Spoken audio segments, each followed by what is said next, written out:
राधे राधे। जय श्री राम, जय माता दी। ज्योतिष समस्या समाधान में आप सभी का स्वागत है। आपने हमारे पिछले वीडियो को भी प्यार दिया और आशा करूँगा कि आप इस वीडियो को भी प्यार देंगे।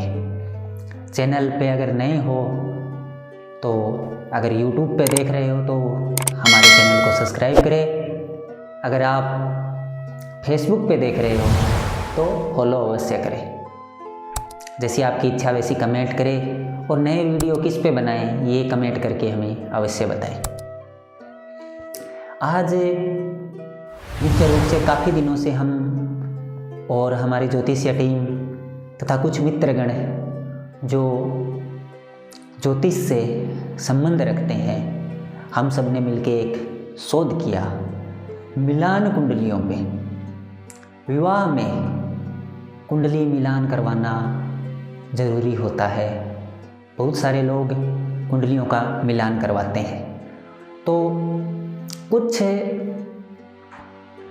लोग कुंडली मिलान करवा लेते हैं तो उसमें 36 में से जब 18 गुण मिलते हैं या 18 से ज़्यादा होते हैं और मंगल दोष को देखते हुए विवाह को मान्यता दे देते हैं कि भाई इन कुंडली में मंगल का दोष नहीं है तथा 18 में से 36 में से 18 गुण मिल रहे हैं, तो इस विवाह को अपन मान्यता दे देते हैं और विवाह करवा देते हैं।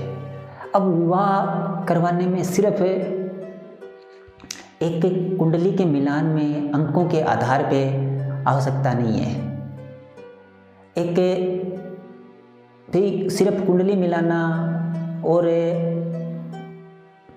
ये खाली ग्रह की स्थिति, प्रॉपर्टी, पैसा आदि देख के विवाह को मान्यता दे देते हैं। और ऐसी चीज़ें हमने बहुत सारी कुंडलियों में, बहुत सारी जगह देखा है कि बाद में उनको कुछ पछताना पड़ता है और वो बोलते हैं कुंडली मिलवाई थी, मिलान करवाया था और 36 में से 18 गुण, 19 गुण, 20 गुण, 23 गुण ऐसे मिले थे और मंगल का दोष का भी परिहार हो रहा था, कुंडली मांगलिक भी नहीं थी। फिर ये कठिनाइयाँ क्यों आ रही है, किस वजह से आ रही है, उस विषय में हमने शोध किया तो कुछ बातें सामने निकल के आई जो आपको हम इस वीडियो के माध्यम से बता रहा हूँ। एक तो कुंडली में चंद्र अगर कमज़ोर हो या लगन बलवान नहीं हो तो पति पत्नी के बीच में अनबन रहती है और कई बार रिश्ता टूटने के कगार पे आ जाता है। दूसरा, अगर मंगल और सूर्य दोनों में से एक कुंडली में ज़्यादा उग्र हो तो भी दिक्कत आती है। ग्रह मैत्री के बिना एक विवाह को मान्यता नहीं दे सकते हैं। पंचमेश अगर बलवान नहीं हो दोनों कुंडलियों का तो संतान सुख में कमी आती है। कुछ चीज़ें, कुछ गणनाएं, क्योंकि अपन भारत के निवासी है, पाश्चात्य देशों की तरह हमारी संस्कृति नहीं है। भले ही आज हम लोगों ने संयुक्त परिवार छोड़ दिया है, संयुक्त परिवार में नहीं रहते हैं, बहुत सारे जन संयुक्त परिवार में आज भी रहते हैं, लेकिन अमूमन संयुक्त परिवार में नहीं रहते हैं, लेकिन फिर भी हमारी संस्कृति अनुसार हमारे परिवार आपस में जुड़े हुए हैं और हमें पाश्चात्य संस्कृति से हमारी संस्कृति भिन्न है, आज भी है। तो इसमें कोई दो राय नहीं है कि छोटी छोटी बातें परिवार में बढ़ावा ले लेती है। तो कुंडली को सिर्फ एक गुण मिलान तथा मांगलिक देख के ही विवाह पे विचार विमर्श नहीं करना चाहिए या पैसा, प्रॉपर्टी इत्यादि देख के विचार करना चाहिए। पूर्ण कुंडली की ग्रह मैत्री भी जांचनी चाहिए।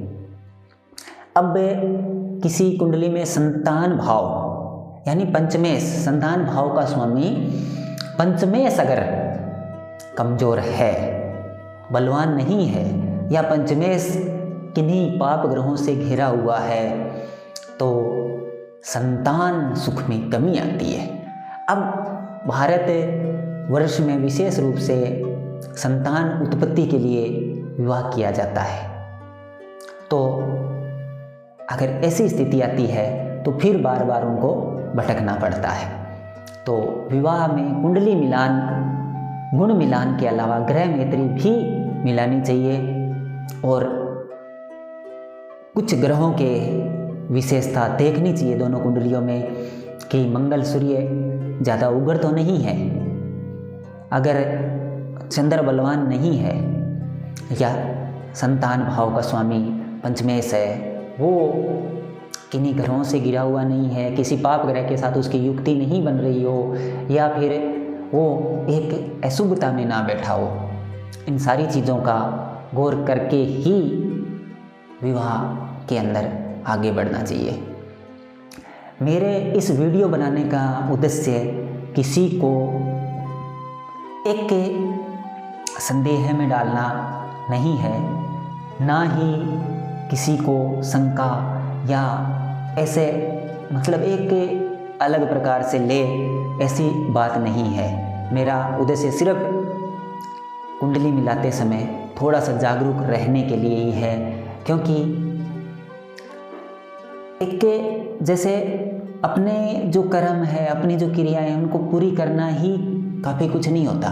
माता पिता का अपनी संतानों के प्रति बहुत फर्ज होता है।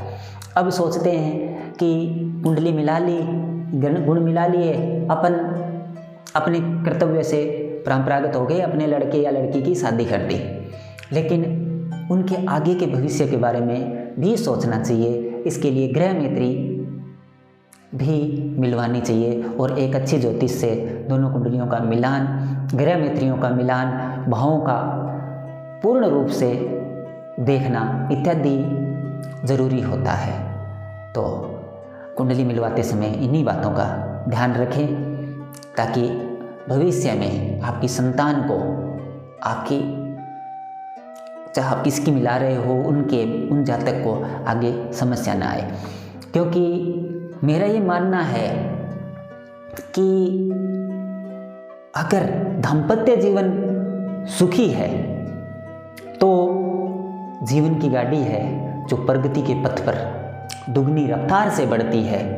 अगर दाम्पत्य जीवन असफल है, सफल नहीं है, असफल है, तो मेरा मानना है प्रगति की गाड़ी तो कई बार नहीं रुकती है, लेकिन प्रगति के स्तर पे बढ़ते हुए आपकी गति धीमी हो जाती है, जो आपके जीवन पर्यंत तक आपको परेशान करती है।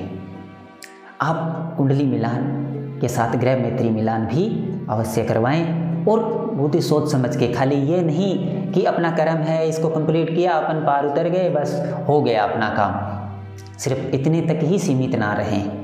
पूर्ण देख रेख के कि भाई आगे लड़के के अपनी लड़की की शादी करनी है तो देख लिया कि प्रॉपर्टी है, पैसा है, घर है, बार है, सब कुछ है, तो अपने को शादी कर देनी चाहिए। यहाँ तक सीमित नहीं रहे, पूर्ण रूप से जांचें कि उनका भविष्य आगे क्या हो सकता है, इनकी मतलब आगे का जीवन कैसे हो सकता है।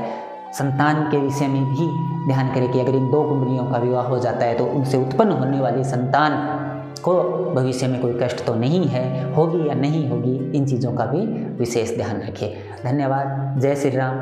मिलते हैं अगले वीडियो में। राधे राधे।